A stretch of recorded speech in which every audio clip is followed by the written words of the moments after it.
Sebelum masuk ke video pembahasan, mari kita lihat apa itu publikasi.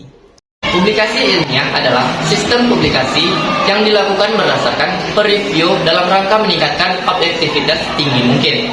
Publikasi artikel ilmiah juga dapat diartikan sebagai penyiaran pemberitahuan hasil penelitian kepada khalayak ramai atau publik.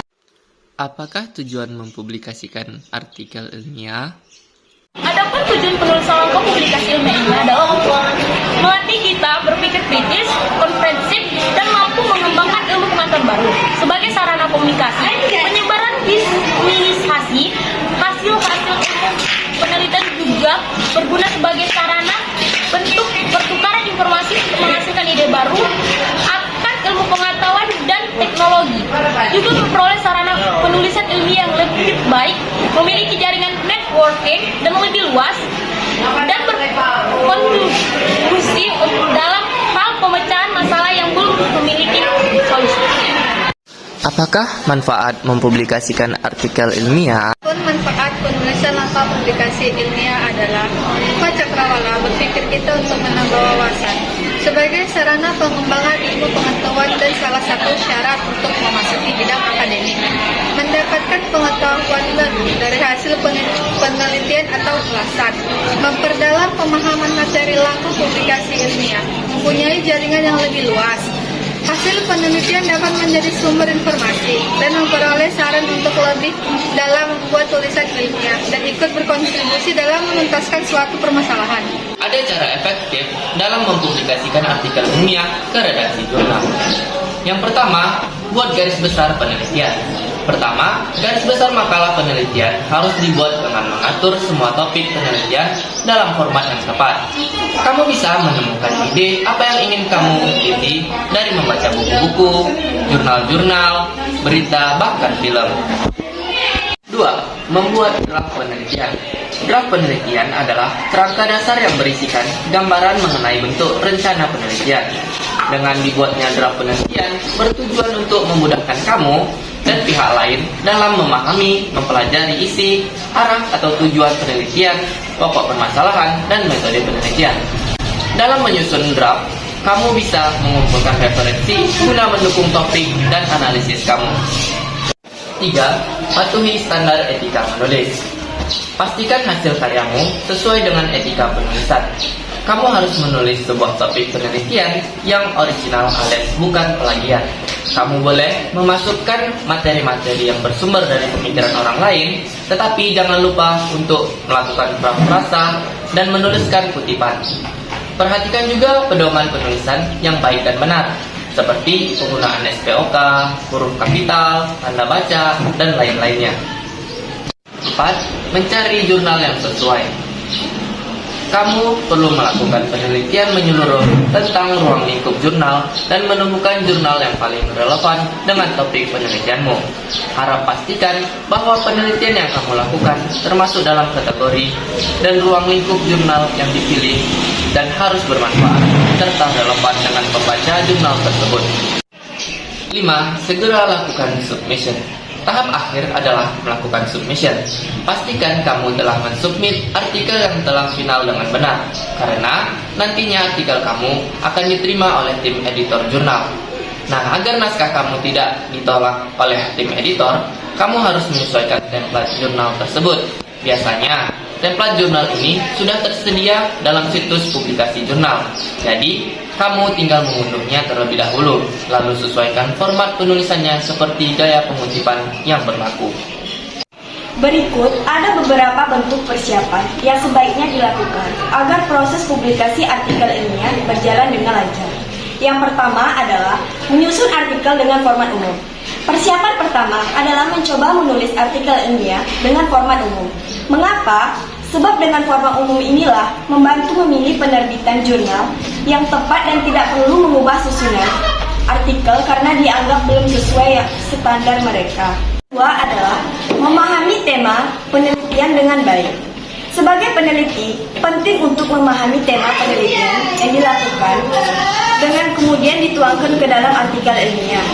Sebab dengan pemahaman inilah maka akan memberi kemudahan pada saat memilih penerbitan jurnal yang tepat. Ketiga adalah menerjemahkan naskah artikel ilmiah. Khusus untuk yang ingin mempublikasikan jurnal secara internasional, maka naskah artikel ilmiah yang disusun perlu diterjemahkan. Tidak harus diterjemahkan sendiri, bisa memakai jasa profesional. Hanya saja perlu biaya tambahan dan tetap perlu dipertimbangkan karena hasil terjemahnya nyaris sempurna. Keempat adalah memilih penerbitan jurnal terakreditasi. Persiapan berikutnya selain belajar cara submit jurnal dengan baik dan benar adalah memilih penerbitan jurnal terakreditasi. Detailnya sudah dijelaskan oleh rekan saya tadi. Yang kelima, membuat surat pengantar. Penulisan yang ingin menerbitkan artikel ilmiahnya perlu menyusun surat pengantar atau cover letter. Surat pengantar ini menjadi media bagi penulis meyakinkan editor penerbitan bahwa artikel yang dimiliki memang layak untuk diterbitkan. Yang keenam, mencari penerbitan yang melakukan call of paper. Jika ingin mengejar publikasi jurnal secepatnya, maka bisa mencari penerbitan yang sedang melakukan call of paper. Artinya, penerbitan tersebut sedang mencari artikel ilmiah sebanyak mungkin untuk segera dipublikasikan. Terakhir adalah mengecek kelengkapan dari kualitas artikel ilmiah. Persiapan lainnya adalah mengecek naskah artikel ilmiah yang disusun. Pastikan sudah lengkap sesuai format dan sudah melakukan sitasi untuk berbagi kutipan. Selain itu, penting untuk membaca ulang artikelnya sehingga susunan kalimatnya sudah benar dan ke depan bisa memperkecil resiko revisi mayor. Menentukan media publikasi. Dalam langkah publikasi, kita harus bisa memilih media publikasi. Media publikasi merupakan sebuah sarana promosi yang efektif dalam menyampaikan pesan atau informasi kepada masyarakat luas, baik dalam bentuk media visual maupun bentuk multimedia. Berdasarkan piramida jurnal tersebut, publikasi jurnal dibedakan menjadi 4 jenis. Yang pertama, popular jurnal. Populer merupakan jurnal berkala yang mengandung artikel-artikel bertema umum, biasanya tanpa mencantumkan referensi maupun daftar pustaka. Yang kedua, trade jurnal, dagang atau industri, meliputi tren pada industri, praktek dan opini-opini seputar sektor bisnis dan dunia perdagangan. Dan yang ketiga, scholarly academic. Jurnal akademik merupakan jurnal berkala yang berisi artikel-artikel hasil penelitian maupun observasi yang ditulis dengan terperinci dengan analisis mendalam oleh sivitas akademika. 4. Reviewed atau reviewed jurnal yang menerbitkan artikel-artikel yang sudah ditelaah dan disunting oleh serangkaian proses review yang dilakukan oleh para pakar di bidangnya. Pengiriman artikel ilmiah ke redaksi jurnal. Berdasarkan media pengirimannya, pengiriman artikel ilmiah dapat dilakukan melalui beberapa proses. Yang pertama, online submission. Online submission, artikel ilmiah dikirimkan ke redaksi jurnal melalui sambungan internet. Saat ini, hampir semua jurnal menyediakan fasilitas untuk online submission atau pengiriman online. Apalagi dengan makin banyaknya jurnal management system atau GMS. 2. By email. By email, meskipun GMS menawarkan kemudahan-kemudahan yang tak dimiliki sistem lain, sistem pengiriman artikel ilmiah melalui surat elektronik atau surel masih menjadi pilihan bagi sebagian redaksi jurnal. Redaksi jurnal yang menggunakan sistem pengiriman artikel ilmiah melalui surel ini biasanya juga memiliki halaman web untuk menampilkan artikel-artikel ilmiah terpilih mereka. Yang terakhir atau yang ketiga adalah offline submission. Sistem manual ini sudah sangat jarang digunakan seiring dengan perkembangan zaman, yang menuntut kecepatan dan kekreatifan sehingga pengiriman melalui sarana internet lebih menjadi pilihan. Dahulu, sebelum penggunaan internet belum sepopuler saat ini, pengiriman artikel ke redaksi jurnal berlangsung melalui pos, yaitu dengan mengirimkan bentuk hard copy dari artikel ilmiah.